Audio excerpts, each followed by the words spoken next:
हमारी संस्कृति, हमारे संस्कार सदा रहें हमारे साथ। सब्सक्राइब करें तिलक। गोल्डन स्पाइस यानी हल्दी, इसे हम बचपन से घरों में इस्तेमाल करते आ रहे हैं। खाने में, सर्दियों में खांसी होने पर या गला खराब होने पर, कहीं चोट लगने पर भी। लेकिन हल्दी इससे कहीं अधिक गुणकारी औषधि है। हरिओम, सात्विक जीवन में आपका स्वागत है। मैं डॉक्टर नेहल शर्मा, सात्विक जीवन के इस पथ पर आपकी साथी।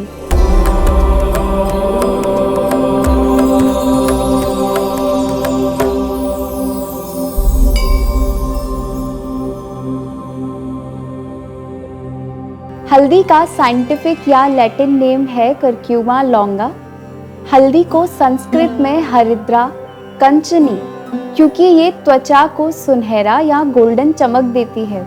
निशा, योषित प्रिया, यानी युवतियों को जो प्रिय है, क्योंकि हल्दी सौंदर्य बढ़ाने के लिए और त्वचा के लिए बहुत अच्छी है। वरा वर्णिनी, यानी वर्ण और त्वचा के रंग को अच्छा करने में श्रेष्ठ है। मेहग्नि, क्योंकि ये प्रमेह मधुमेह में बहुत लाभकारी है। रंजनी, क्योंकि हल्दी से वस्त्रों पर रंजन होता है या पीला रंग चढ़ जाता है।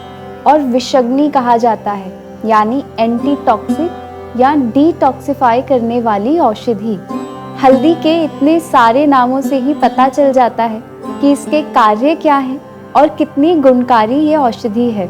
चरक संहिता में इसे लेखनीय, कुष्ठग्न, कंडुग्न और कृमिघ्न कहा गया है। लेखनीय का मतलब होता है जो शरीर से बढ़े हुए मेद को या जमे हुए कफ को बाहर निकाले। कुष्ठ यानी त्वचा से संबंधित व्याधियों में और त्वचा में खुजली की समस्या को कम करती है। कृमिघ्न यानी एंटीबैक्टीरियल, एंटीवायरल, एंटीफंगल या एंटी हेलमिंथिक। आयुर्वेदिक ग्रंथ भाव प्रकाश में हरिद्रा के लिए कहा गया है, हरिद्रा कटुका तिक्ता रुक्षोष्णा कफ पित्तनुता वर्णो त्वग दोष मेह अस्त्र श्रोत पांडु व्रणापहा। यानी हल्दी स्वाद में कटु तिक्त है, यानी थोड़ी तीखी और कड़वी है। ये शरीर में रुक्षता लाती है, तासीर में गर्म है और कफ पित्त शामक है। हल्दी उष्ण होने के बाद भी पित्त दोष का शमन करती है।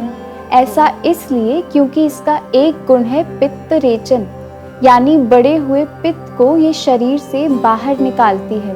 त्वचा के लिए हितकर है, मधुमेह में फायदेमंद है, सूजन को कम करती है क्योंकि इसमें एंटी इन्फ्लामेटरी प्रॉपर्टीज हैं।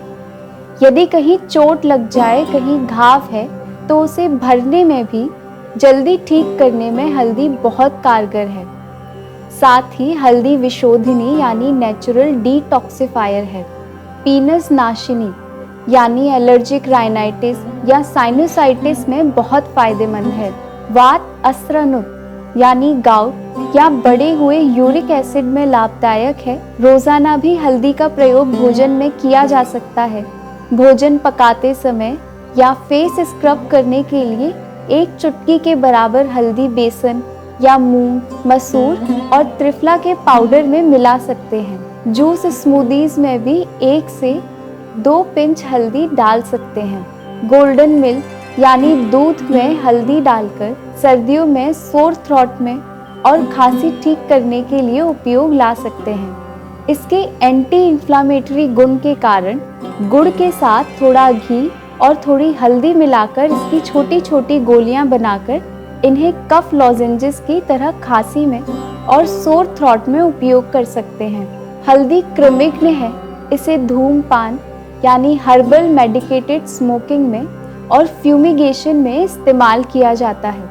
घर के वातावरण को शुद्ध रखने के लिए कंडे पर घी, हल्दी, थोड़ी हींग, राई, गुग्गुलू और लोबान डालकर इसे 10 से 15 मिनट के लिए बंद कमरे में रख सकते हैं और इसके बाद वेंटिलेशन के लिए कमरा खोल सकते हैं या एक स्थान पर घर में इसे रख सकते हैं जिससे इसका धुआं हर जगह फैल जाए। इसे धूपन कर्म कहा जाता है। इससे निकलने वाला धुआं नमी को कम करता है और वायु को शुद्ध करता है। हल्दी का प्रयोग बहुत से औषध योग में भी होता है। जैसे हरिद्रा खंड, ये एलर्जी, एलर्जिक राइनाइटिस, एलर्जिक कफ, शीत पित्त यानी अर्टिकेरिया में बहुत फायदेमंद है। खदिर आदि वटी में इसका प्रयोग होता है। इसका प्रयोग मुख और कंठ से संबंधित रोगों में किया जाता है।